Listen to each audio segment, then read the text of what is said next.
Baik, Assalamualaikum warahmatullahi wabarakatuh. Perkenalkan, nama saya Muhammad Fahri Akbar. Saya adalah mahasiswa S2 LSPR dengan jurusan Business Communication Management, dan kali ini saya akan presentasi mini tesis saya yang berjudul Budaya Konsumtif dalam Komunitas K-pop Studi Penggemar Seventeen atau Karat terhadap Perdagangan Photocard di Indonesia. Kita masuk ke bab 1, yaitu latar belakang penelitian. Menurut Kristianto dan Marta, tahun 2019, pada penelitiannya menjelaskan bahwa perkembangan teknologi informasi ini yang didukung oleh internet itu telah mengakses dan menghapus batas-batas geografis. Nah, sehingga mudah diaksesnya dengan berbagai macam media seperti YouTube, Instagram, Facebook, atau platform lainnya.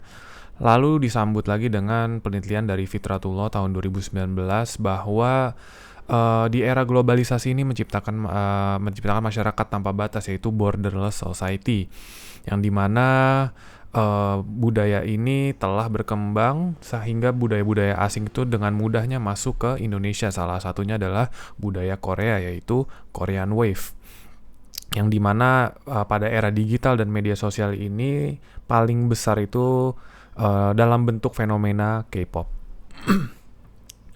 Fenomena K-pop sendiri memiliki keunggulan dan kekurangannya. Salah satu kekurangannya adalah fanatisme yang berlebihan, yang dimana generasi muda ini dapat dipahami dengan bentuk ekspresi yang terlalu berlebihan, baik disadari maupun tidak. Nah, oleh karena itu, dalam konteks ini, dampak dari fanatisme K-pop ini dapat dilihat dari perilaku para penggemar yang menunjuk rasa suka secara berlebihan kepada idol K-pop. Misalnya, adanya perilaku konsumtif, membeli album, membeli photocard, merchandise K-pop, dan juga menghadiri konser di berbagai tempat. Namun pada budaya konsumtif ini atau perilaku konsumtif ini, Putri tahun 2019 ini menunjukkan bahwa gaya hidup Gen Z banyak dipengaruhi oleh status mereka yang menggemari fanatik dari Korean Wave ini. Sehingga perilaku konsumtif ini tidak hanya bersumber dari kebutuhan material saja, tetapi juga menjadi wujud identitas sosial dan ketertarikan emosional dari penggemar kepada idolanya. Ini adalah data yang menjelaskan bahwa adanya perilaku konsumtif pada fanatisme pada K-pop, yang dimana ditulis oleh Reza Pahlavi tahun 2022. Dia menganalisa survei hasil oleh Gaon Music Chart bahwa pada 10 tahun terakhir ini, dari 2011 sampai tahun 2021, penjualan album K-pop itu naik 10 kali lipat, dari 5 juta menjadi 53 juta. Namun dari CNBC tahun 2022 menginformasikan dari data Hyundai Motor Securities 2022 ini, penjualan K-pop mencapai 9,96 juta kopi, meningkat 93% dibanding periode yang sama sebelumnya. Nah, dengan kontri terbesar yaitu boy group TXT atau Tomorrow X Together dan Seventeen yang menyumbang sekitar 40%. Maka dari itu saya akan mengambil salah satu dari boy group terbesar dari penjualan album K-pop ini, yaitu adalah Seventeen. Dapat dilihat dari album Ataka yang dirilis tahun 2021, itu terdiri dari 3 versi album. Penjualannya itu mencapai 2 juta kopi. Setiap versi album itu memuat 26 photocard, dan juga sisanya itu total menjadi 78 jenis photocard yang dapat dikoleksi oleh penggemar. Nah, masuk kepada photocard, Oliver tahun 2020 pada penelitiannya mengatakan bahwa minat penggemar K-pop tidak hanya berfokus pada album saja, tapi juga pada photocard yang merupakan bagian dari paket merchandise. Meskipun hanya berupa foto berukuran kecil, photocard ini memiliki nilai jual yang tinggi atau menyamai dengan bahkan melampaui harga album itu sendiri.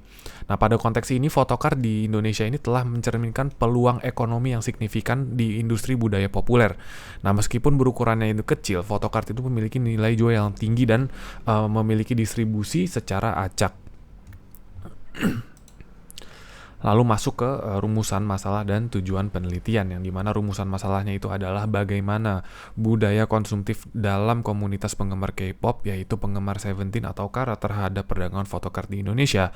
Namun tujuan penelitiannya adalah untuk mengetahui budaya konsumtif dalam komunitas penggemar K-pop, yaitu penggemar Seventeen atau Kara, terhadap perdagangan photocard di Indonesia, yang dimana penelitian ini akan fokus di budaya konsumtifnya. Lalu kita masuk ke kerangka teoritis, yaitu di bab 2. Dalam penelitian ini saya mengambil teori simbolik consumerism atau consumer simbolik dari Jean Baudrillard tahun 1929 yang sampai direvisi tahun 2007, yang dimana Jean Baudrillard ini mengkritisi masyarakat modern yang tidak lagi mengkonsumsi barang karena kebutuhan fungsionalnya, melainkan mereka karena ada makna simbolik yang dilekatkan pada barang tersebut. Bahkan dapat di-breakdown lagi dari teori tersebut, yaitu untuk menganalisa konsumsi sebagai sistem tanda, simulakra dan simulasi, tekanan sosial dalam konsumsi, dan juga konsumsi sebagai identitas. Namun photocard dalam budaya K-pop ini berfungsi bukan hanya sebagai barang koleksi saja, yang tadi dijelaskan oleh Oliver tahun 2020, tetapi juga sebagai simbol afeksi, identitas komunitas, dan alat interaksi sosial di fandom global. Nah, photocard ini memainkan peran penting dalam bentuk pengalaman emosional, ekonomi, dan juga budaya penggemar, sehingga bisa dapat di breakdown dari teori tersebut dari simbol koneksi emosional dan intimasi mediatif, pendorong konsumsi dan strategi ekonomi, identitas sosial dan komunitas fandom, serta ekspresi kreatif dan budaya partisipatif dari penggemar K-pop itu sendiri. Ini adalah kerangka konseptual dari penelitian ini, yang dimana dari judul tersebut akan di breakdown mempunyai gap, yaitu dari fenomena penelitiannya, munculnya praktik perdagangan photocard, namun juga photocard tidak hanya berfungsi sebagai koleksi seperti yang tadi saya jelaskan, akan di breakdown lagi akan terjadinya rumusan masalah dan tujuan masalah, yang dimana akan dibahas di bab 4, pembahasannya itu di teori consumerism simbolik by Jean Baudrillard yang tadi. Namun akan lanjut ke implikasi sosial budaya, dan juga yang terakhir akan diangkat yaitu budaya konsumerismenya. Kita masuk ke bab 3, yaitu metode penelitian.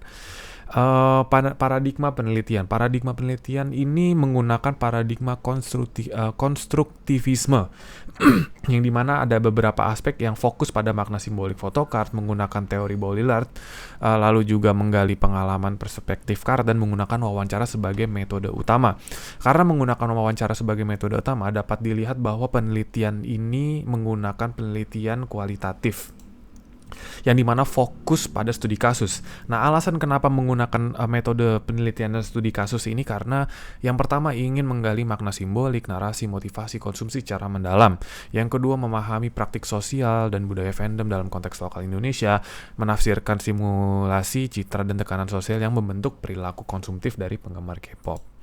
Namun teknik pengumpulan data yang saya gunakan, yang pertama itu ada data primer dan data sekunder, yang dimana data sekunder itu berasal dari buku-buku, jurnal penelitian, website. Namun data primer ini akan saya lakukan yang namanya wawancara dan observasi, yang dimana ada beberapa key informan yang sudah saya kategorikan menjadi 3, yaitu dari narasumbernya itu dari internal, eksternal, dan para ahli. Yang dimana para internal ini saya ambil 2 orang, eksternal 2 orang, dan para ahli itu 1 orang. Jadi total ada 5 orang yang akan saya wawancara, yang dimana akan saya kategorikan dari penggemar aktif Seventeen, dari penggemar muda atau penggemar baru, namun penggemar dengan keterbatasan akses, dan juga penggemar digital.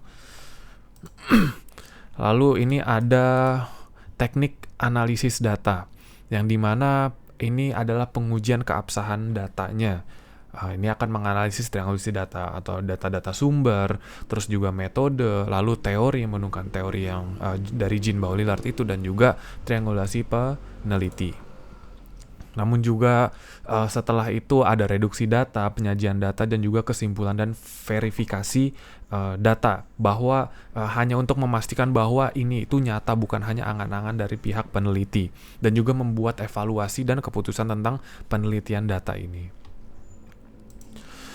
Namun penelitian ini menggunakan teori konsumerisme simbolik yang tadi saya jelaskan untuk mengulas pembahasan budaya konsumtif dalam komunitas K-pop, yang dimana teori simulasi dan simulakra dari Jean Baudrillard ini menjadi penting untuk memahami konsumsi berlebihan atau hyper consumption yang merajalela di era globalisasi atau di era postmodern. Nah, Baudrillard ini menyatakan bahwa masyarakat kontemporer ini telah mengalami pergeseran dari produksi material dan tanda dan citra, sehingga mereka itu tidak tergantikan oleh realitas dan menghasilkan dunia simulasi yang tidak merefleksikan kenyataan lagi. Dalam konteks ini, masyarakat modern mengkonsumsi tidak lagi dengan sekedar memenuhi kebutuhan biologis atau utilitarian. Nah, ia akan menjadikan sarana tersebut untuk merepresentasikan diri dengan penceritaan atau pencitraan sosial dalam bentuk pembentukan identitas ya. Ini contohnya seperti saya mengoleksi karena semua orang ini mengoleksi, gitu. Namun juga konsumsi photocard ini didorong oleh tren adanya komunitas dan juga didorong juga oleh adanya fear of missing out atau FOMO, yang mencerminkan bahwa kewajiban sosial dalam budaya fandom ini, konsumsi itu bukan pilihan yang bebas, tapi dalam bentuk partisipasi yang dipaksakan oleh logika simulasi seperti yang tadi. Aku ingin membeli karena semua orang ini juga membeli, semua orang ini punya, jadi aku ini harus punya. Kurang lebih contohnya seperti itu. Nah, sekian presentasi dari mini tesis saya. Berikut adalah buku yang saya jadikan referensi atau saya jadikan sumber dari penelitian ini, yaitu buku The Consumer Society yang ditulis oleh Jean Baudrillard, yaitu yang revised edition terbaru tahun 2007. Terima kasih.